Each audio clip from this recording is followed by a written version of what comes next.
thanks very much for joining us. I want to talk to you about the terror attacks in Brussels today. If you were president of the United States, what steps would you take right now to prevent these kinds of attacks from happening here in the United States?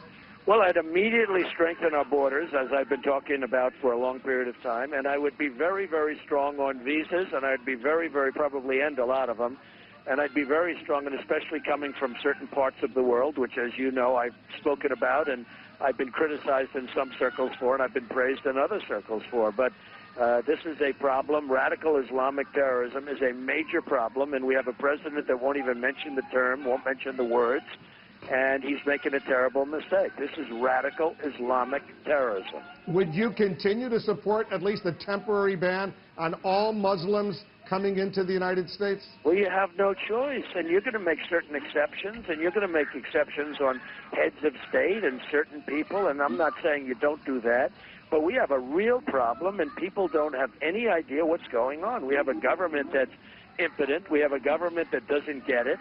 But we have a real problem, Wolf, and we have a government that doesn't understand what's happening. You're from New York City, where there are at least three major airports, the most trafficked train station in the country. Should there be added layers? I know security is always high in New York, especially after 9/11, but should there be added levels of security put in place right now? For example, at airport baggage claim centers, train stations, other places. Yes, there should. And, you know, we have a mayor who's doing a terrible job, and everybody talks about it. He's doing a terrible job in so many ways, de Blasio. He's a disaster as a mayor and probably will be challenged. I can't imagine that he gets away with this. But he knocked out surveillance and so many other things. You know, we had the finest surveillance of the whole radical Islam situation that there is, they say, in the world, the New York City Police Department, which is an amazing department. And he knocked it out. He took it down, and he knocked it out, and that was a terrible mistake. What if you do have this temporary ban, though, on Muslims coming into the United States? Don't you understand, at least a lot of the law enforcement authorities say, you need the cooperation of Muslims to find the radical Muslims, the jihadists, and without their cooperation, it could potentially get a whole lot worse. Well, let me tell you a little secret. So the man that was caught the other day, this lowlife that was caught the other day, he was guarded by people that knew, the community knew he was there. Everybody knew he was there. He was seen shopping in grocery stores, and they have pictures of him shopping in grocery stores. His community knew he was there. There are probably many, many people that knew him, and they never turned him in. And that's part of the problem. They don't turn him in. Maybe they're going by Sharia law, which is what they want to start off with. But we have a real problem, Wolf, and unless we solve the problem, we can't continue to be the stupid people. You look at what's going on in Germany, you look at what's going on even in a part of Sweden, where they're having problems like they never thought possible. Sweden never had problems like this, where a group came in and now all of a sudden they have a section. So we can be nice about it, and we can be politically correct about it, but we're being fools, okay? We're being absolute fools. There's something going on, and unless we get to the bottom of it, we're going to have to be very vigilant. We're going to have to be very strong, or we're not going to have a country left either. You look at what's going on in Brussels. You know, Brussels was one of the most beautiful places, okay? And everybody talked about it, and nobody talks about Brussels anymore. In fact, on a lot of the news reports, I guess a few months ago, I talked about how bad Brussels were, and then 6, 7 months ago, I talked about how bad Brussels was, and I got a little heat over it, and now they're all saying Trump was right. Brussels is a disaster. They have areas of Brussels, the police won't even go into those areas. They're so dangerous and so radicalized. I'm just saying, we have to be smart and we have to be vigilant. If you were president, Mr. Trump, what would you do? How would you question Salah Abdeslam, one of the ringleaders of the Paris attacks, who was arrested the other day in Brussels? Well, that's the man I'm talking about, and he was arrested in an area that everybody knew he was there, but they didn't turn him in. The Muslim community did not turn him in, and they should have turned him in. And right now we have a lot of people, and a lot of people think he may have led this attack. He may have been the one that did the attack, or it was done in retribution.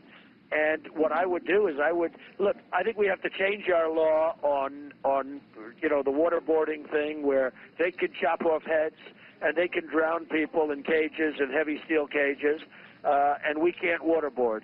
So we have to change our laws, and we have to be able to fight at least on an almost equal basis. We have laws that we have to obey in terms of torture.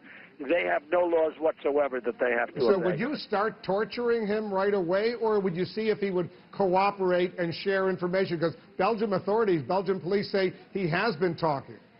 Well, you know, he may be talking, but he'll talk a lot faster with the torture. If he would have talked, you might not have had to blow up all these people dead and all these people horribly wounded, because he probably knew about it. I would be willing to bet that he knew about this bombing that took place today.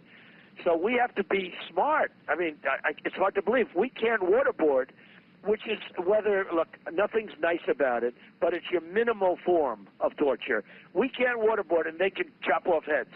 Because they argue, the people who passed the law say waterboarding is torture, and you say you would even go further than waterboarding. Is that right? Absolutely. How far would you go? Well, I'd go further. I'd listen to the military people, but I'd go further. The military people don't. And by the way, the military people say they oppose torture. I disagree. And it's not part of the U.S. Military Code of Conduct. I don't believe they do. I don't believe it. I don't believe it. I think they're told to say that politically. I think that they believe in it 100%. You talk to General Patton from years ago. You talk to General Douglas MacArthur. I will guarantee you, these were real generals, and I guarantee you they would be laughing. Well, right now they're crying, and right now they're spinning in their graves as they watch this stupidity go on. Because I just want to interrupt, Mr. Trump. I just want to point out it was the CIA who was engaged in the waterboarding after 9/11. The U.S. military deliberately said they didn't want to have any part of the waterboarding because it wasn't part of their military code of conduct. That's why it was left to civilians working at the CIA with the authorization of the Justice Department, of course, and the Bush administration.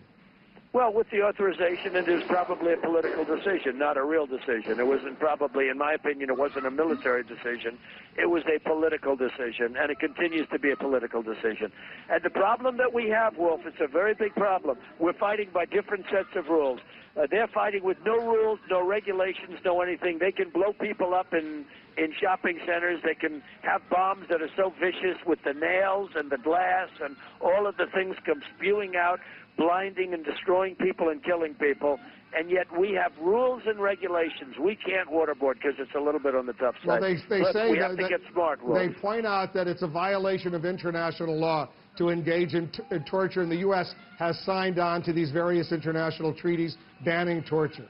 Well, I would say that the eggheads that came up with this international law should turn on their television and watch CNN right now, because I'm looking at scenes on CNN right now as I'm speaking to you that are absolutely atrocious.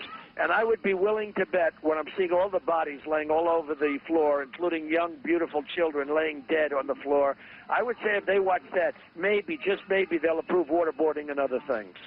As you know, Ted Cruz suggested today the U.S. should step up its involvement going into Muslim neighborhoods, as he described it, looking for potential terrorists. Is that something you would support? Yes, I would. I think that's a good idea. I'm talking about Muslim neighborhoods in the United States, for example. Yeah, I would support that, yes, 100%. But how would you do that? How do you find out where Muslim neighborhoods are? You do it. You do it. Yeah, let me tell you, I bet you the local police know much more than what's going on than anybody would understand. I would be willing to bet that the local police, and that I know it's true with the gangs, I know that if the police were given their hand, they would stop the gang problems in Chicago and various other places. They know the gang members. They know everything. They know things that are going on, and local police know plenty about the Muslims too. But the police have been so hurt and so left out and so discouraged by what's happening, where they lose their jobs, they lose their pensions, they lose everything, that we have a very soft country. We have a very, in many ways, not in certain countries, but in many countries, we have a very soft world. And it's going to get a lot tougher. You watch, because people can't take this. These acts, these horrible, violent acts.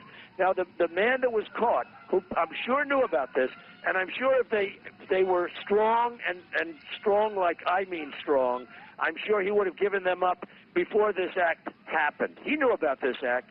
This act was an act of retribution because they caught him. A lot of people are saying that. And it probably was. And he probably knew about it. Maybe he planned it. But you know, he's probably right now sitting there with lawyers surrounding him saying, you don't have to talk, don't worry about it. The trial will start in 10 years. In 10 years, everybody will forget. Mr. Trump, what do you say to the millions of Muslim Americans who are very patriotic, loyal Americans, many of whom have sons and daughters who serve in the U.S. military, who feel they would be discriminated against if these policies went forward? I say we have a problem.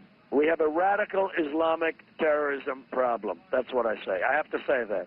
We have a problem like we've never had before. This is a problem that has gone on. General Pershing had the problem in 1919 in the Philippines with radical Islamic terrorism, and he handled it a certain way. I think you probably know that story. It's a very gruesome story, but you know what? The problem didn't exist for 48 years after that happened. So we have to be a lot tougher than we are. Right now, they look at us as weak, soft, stupid people. Look at the scene on CNN right now, all the bodies all over the floor, and we're worried about waterboarding. Mr. Trump, I know you got to go, but thanks very much for joining us. We'll continue these conversations down the road.